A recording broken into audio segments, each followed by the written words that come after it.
What is up, everyone? Welcome back to the channel. Today we're talking about a movie called 17 again. This movie came out like in 2009, 2008, and I hadn't seen it in its entirety, but I bought this one. I saw it at a thrift store for like $1. Now, this is a concept that I've usually enjoyed.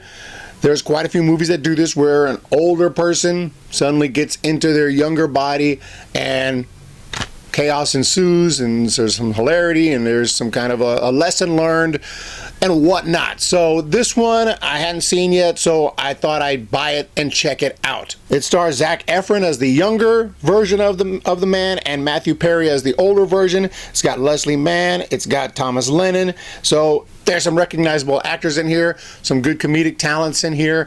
But I will say overall, this movie was pretty weird. There's some entertainment value, but there's also, I got some problems with it. Just to set the scene for this movie, Zac Efron, young 17-year-old version of himself in the regular timeline. He's a basketball player. He's a very talented kid. He's got a chance to get scholarships. He's got a chance to go pro someday. He's got a very bright future as a basketball player. But his girlfriend has a talk with him right before the big game and walks away, and it's obviously bad news. Evidently she broke up with him right there. Something really bad, saying, hey, you're going on a different path, you're going to play basketball, this ain't gonna work out, so you go do your thing, but this is it for us. I mean, that's what I took of it. So he's on the court, he's dribbling, but he's distracted, and then he just lets the ball go, and he walks off the court in the middle of the game, walks off the court to run her down and tell her, no, forget basketball, I want to be with you. Fast forward 20 years, now he's Matthew Perry, now he's older, he is not happy with life, he's been a jerk, he's complained about how his wife blew his opportunities, he could have been a great basketball player, and he has just been not a great husband. He's got a couple of kids now, and they're in the middle of a divorce. That's how bad things have gotten. Now, I'm not going to spoil the whole movie, this is just the very beginning, this is the setup. But at this point in time, I'm thinking what's going to happen is he's going to go back to his 17-year-old self, get a second opportunity, but this time he's not going to walk off the court. And I really thought that was going to happen when he went into his old high school. He was looking at the trophies, and a janitor, now this is the magical guy, the janitor came along and he's like, wouldn't you want a second chance?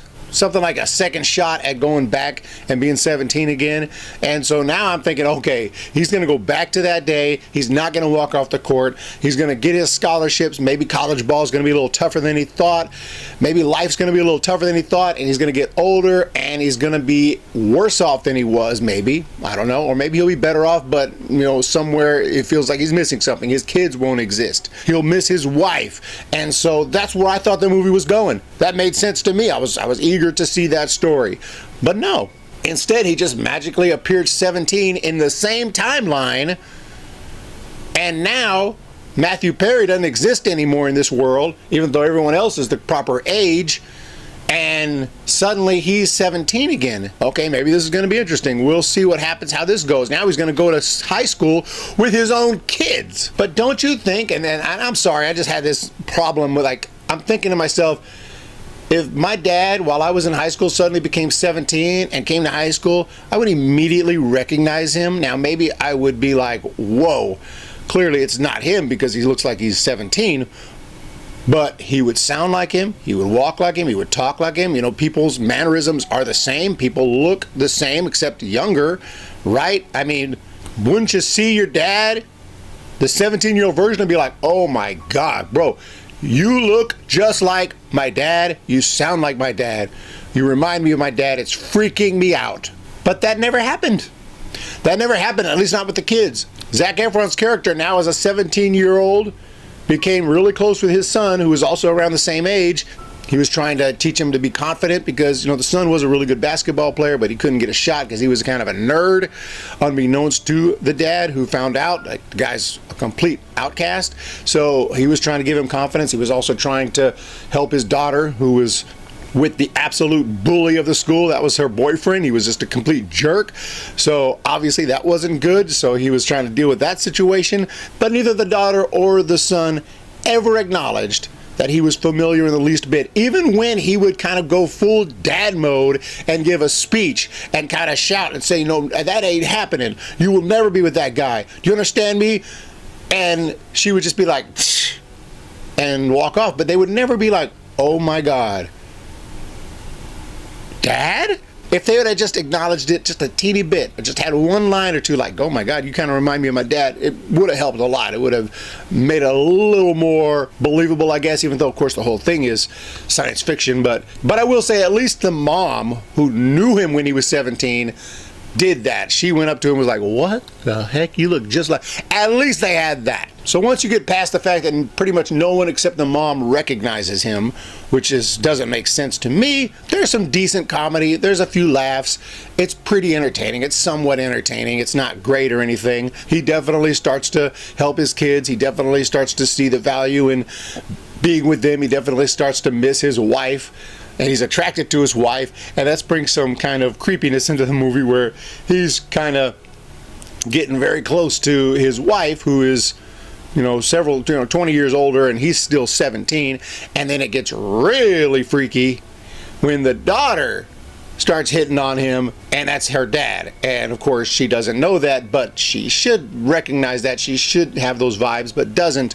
So now she's coming on to him at one scene that's just kind of disturbing. Now there was a similar thing happen in Back to the Future, so I guess we've seen it before. It's kind of weird, but in Back to the Future, at least the younger version of the mom, Lorraine, had never seen her son yet.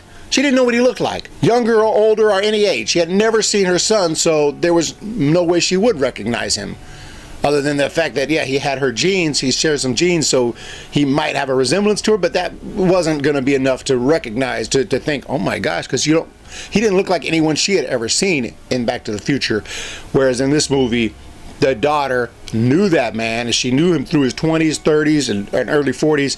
There's just no way. So it was kind of hard to buy, again, that she wouldn't have recognized him, and especially that she would suddenly want him in that way. That was freaky. And there's another side storyline where his friend, the older version, the Matthew Perry, had a friend who was his friend from back in high school. So he would pretend to be his father. He was an older guy, so now once Matthew Perry became Zac Efron, this guy would pretend to be his dad to help him get into the school and everything. But this guy would hit on the principal in a very non-realistic and not too funny way, trying to pretend to be some rich guy, just hitting on her openly, and it was pretty cringe, even though eventually it came to a kind of funny conclusion when they found, I don't want to spoil it, but it came to a kind of funny conclusion with that relationship. But a lot of this movie was hard to watch. A lot of it was cringe. A lot of it wasn't funny. Some of it was. There's some entertainment value, like I said, in this movie. There's a lot of like, oh man, fast forward this part. There's a lot that's tough to deal with in this movie. It's a kind of stupid movie and a nonsensical movie. Now, I'm not talking about nonsensical in the fact that it became 17. Of course, that's nonsensical, but that's the whole plot. So that has to happen to make the movie happen. Okay, it's science fiction element of the movie, and we accept that. But then nobody recognizes him except his wife. Nobody. Like, that's weird. If you can get past that, you'll have a decent time with this one. Definitely check this one out if you're bored. See it if you're bored.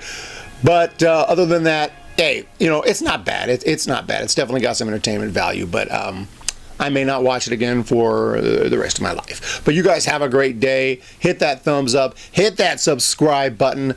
And we will talk to you in the next one.